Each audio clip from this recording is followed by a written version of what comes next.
Good morning बच्चों। आज हम लोग हिंदी लैंग्वेज में पाठ 15 पढ़ेंगे, जिसका नाम है काल। काल का अर्थ होता है बच्चों समय। तो काल से में समय का ज्ञान होता है। तो अब व्याकरण में काल का बच्चों क्या अर्थ है ये आपको बता दें कि व्याकरण में जब हम कोई वाक्य देखते हैं तो कुछ जो क्रियाएं उसमें जो होती हैं, तो कुछ क्रियाएं हम देखते हैं कि वर्तमान में कोई मतलब उस समय हो रही होती हैं, कुछ क्रियाएं हमारे पहले हो चुकी होती हैं, कुछ आगे भविष्य के लिए होती हैं। तो इस तरह से क्रिया का वह रूप जिससे उसके घटित होने के समय का पता चले, हम लोग व्याकरण की दृष्टि में काल उसे कहते हैं। ठीक है, कि क्रिया से देखते हैं, क्रिया से काल का पता लगाते हैं।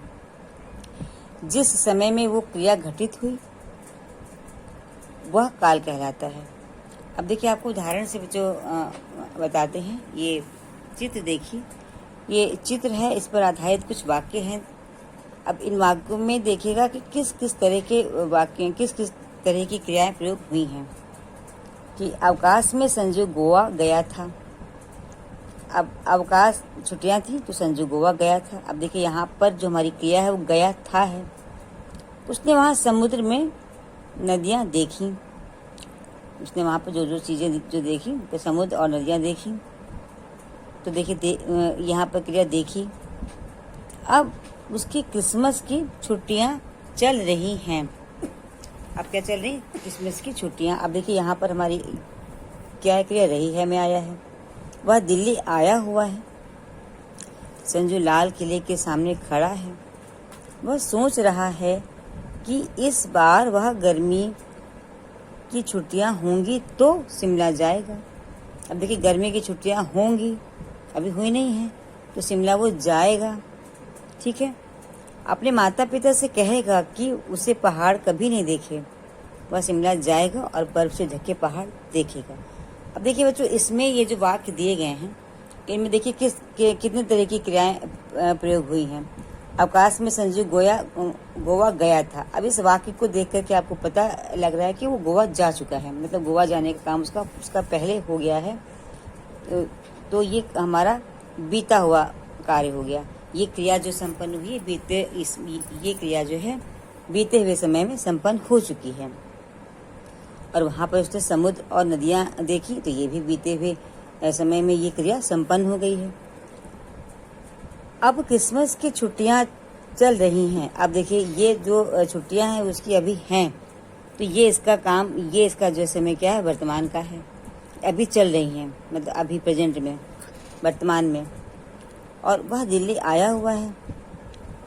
तो दिल्ली आया हुआ है मतलब कि दिल्ली में वर्तमान स्थिति में वहाँ पर वो है। तो ये हमारा ये क्रिया उसके आने की अभी वर्तमान में हुई है। संजू लाल किले के सामने खड़ा है।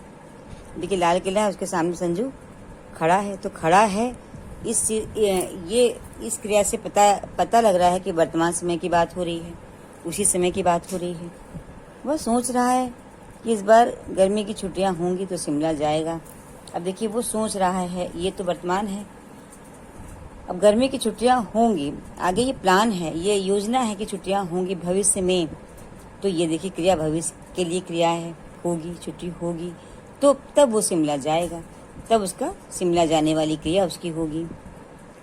तो इस प्रकार से बच्चों क्रिया का रूप देख करके पता लगता है कि जो हमारा जो कार्य है वो कब हुआ है, वर्तमान में हुआ है कि बीते हुए समय में वो क्रिया संपन्न हो गई है, या फिर आने वाले समय में वो क्रिया संपन्न होगी।